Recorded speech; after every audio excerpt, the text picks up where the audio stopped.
धर्म की लाज बचाने सूर्य निकलने लगता है। बहुत खूब। तो हर उम्र, देखिए ये हार मैंने आप सब की तरफ से स्वीकार कर लिया। अब मेरा चलते रहे। बहुत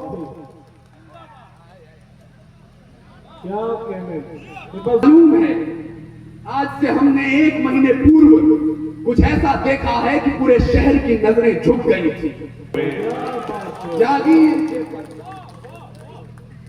बहुत मुझे लगा या तो अंग्रेजी हुकूमत डोल उठी, ये पगड़ी तो उधम सिंह। और अगली बात, मैं 70-75 साल के व्यक्ति को देखते हुए कह रहा हूं जो ये साहित्य के सम्मान में यहां तक आए। राजू सिंह साहब जो साहित्य के इतने बड़े ऋषि हैं, उनके परिवार के ये व्यक्ति, मैं तब बोल रहा हूं डूबते हुए सूरज का नाम भी सूरज ही होता है। और अगर आप लोग यहां सूर्य की भांति जलना चाहते हैं तो 1 मिनट का समय मुझे दीजिएगा। जो संस्कृत विद्यालय में साहित्य सुनने आए हैं, उन्हें ऐसा ना लगे कि यहां नेताओं का भाषण हो रहा था। मैं केवल और केवल आपको शुद्ध कविता सुनाना चाहता हूं, और इसलिए सुना रहा हूं क्योंकि हमने 2 महाकाव्य लिखे हैं, रामायण और महाभारत। महाभारत में कहा गया कि द्रौपदी ने ऐसा बोल दिया इसलिए महाभारत हो गई, दुर्योधन ने इतना हट किया इसलिए महाभारत हो गई। नहीं, मैं तबरेज साहब के सुपुत्र आज हमारे साथ थे, दिन भर मुझे अच्छा लग रहा था, हम लोग मिले नहीं थे, लेकिन आज आप जिस तरह से इन सबके सम्मान में हाजिर थे, मैं आपसे बोल रहा हूं महाभारत क्यों हुई, द्विवेदी साहब क्यों हुई, आदरणीय गुरुदेव क्यों हुई। खोट है दिखती हमको केवल दुशासन के व्यवहार में। कोई भी देश हो, कोई भी समाज, कोई शहर, कोई गांव, कोई परिवार, खोट है दिखती हमको केवल दुशासन के व्यवहार में। पर द्रोण भीष्म भी थे बैठे दुर्योधन के दरबार। आपकी खामोशी मुझे खलेगी। द्रोण भीष्म भी थे बैठे दुर्योधन के दरबार में। अरे भीष्म पिता में बुजुर्ग थे, लेकिन अपराधी वो बहुत बड़े थे। द्रौपदी जब चीख रही थी, द्रोण वहां खामोश खड़े थे। द्रोण वहां खामोश खड़े थे। अरे मौन की उपज है महाभारत, हट के बस की बात नहीं थी। श्री कृष्ण के आगे, योगेश्वर कृष्ण के आगे दुर्योधन का हट चल जाता क्या? मौन की उपज है महाभारत, इसलिए बोल रहा हूं मौन की उपज है महाभारत, हट के बस की बात नहीं थी। अरे कुल वधू का चीर खींच ले, दुशासन की औकात नहीं। वधू का चीर खींच ले, दुशासन की औकात नहीं थी। द्रोण भीष्म ने दुर्योधन को यदि उस दिन टोक दिया होता, श्री कृष्ण ने होने वाला महाभारत रोक दिया होता। श्री कृष्ण ने होने वाला महाभारत रोक दिया होता। 30 सेकंड गए साहित्य के नाम, 30 सेकंड चाहता हूं विचार के नाम। गुरुदेव, अगर आप लोग यहाँ हैं, आपको ऐसा ना लगे जिसके हाथों में मैंने कलम पकड़ाई वो कुछ विचार को छोड़कर गया नहीं। मैंने कहा कसम तिरंगे की हमको, फिर देश नहीं बटने देंगे। किस तिरंगे की कसम उठाई मैंने? हमने अभियान चलाया, हर घर तिरंगा अभियान। बड़े जोशो जुनून के साथ हम लोगों ने अपनी छतों पर तिरंगे झंडे लगाए। मैं उस अभियान का आदरणीय अपराध बोध के साथ आपके चरणों में क्षमा याचना के साथ विरोध कर रहा हूं। हर घर तिरंगा अभियान विरोध में आकृतियां, पर्वत पर्वत नदी नदी, दशकों दशकों सदी सदी, कन्याकुमारी रामेश्वरम भी, गंगा यमुना का संगम भी। अरे नील गगन या धरातल हो, हिमाचल हो, विंध्याचल हो, कश्मीर, असम, अरुणाचल हो, यदि भारत मां का आंचल हो, तो 3 रंगों से रंगा यही संदेश होना चाहिए, हर घर में तिरंगा अभियान नहीं आदेश होना चाहिए। आदेश पारित कीजिए, इस मुल्क में वही रहेगा जो तिरंगे के हक में आवाज उठाएगा, चाहे वो हिंदू हो या मुसलमान। बहुत शुक्रिया, ये जज्बा है। मुझे लग रहा है भगत सिंह जीवंत हैं। बहुत बहुत शुक्रिया, बहुत धन्यवाद।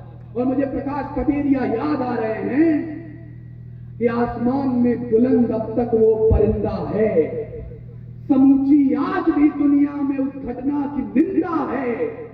हजारों नहीं करोड़ों में बसी है आत्मा उसकी, भगत सिंह तब भी जिंदा था, भगत सिंह तब भी जिंदा।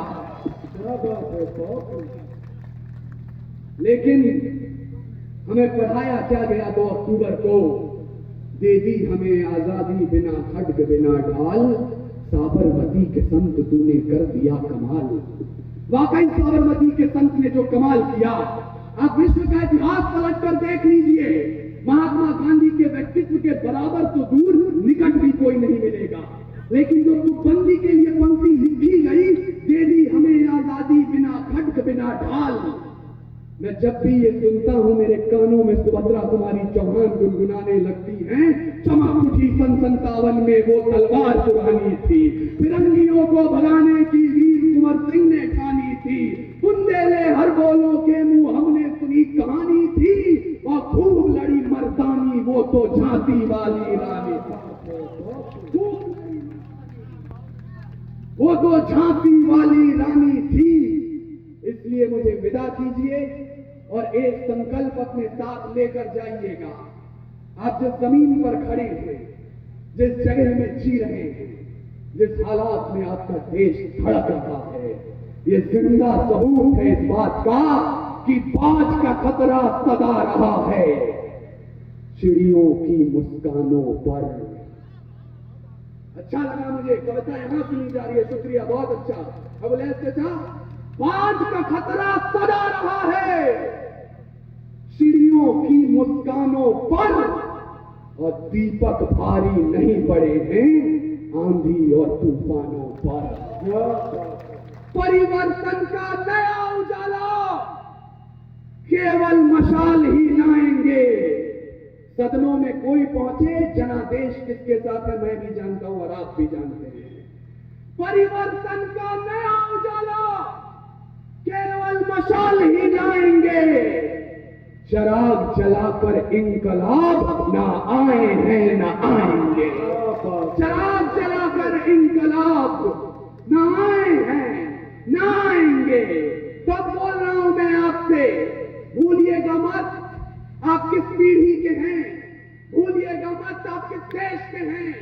आपके माथे पर हिंदू मुसलमान सिख ईसाई तमाम चीजें लिखी रह सकती हैं, लेकिन नवाज देवबंदी कहते हैं आपके दिल में हिंदुस्तान धड़कना चाहिए।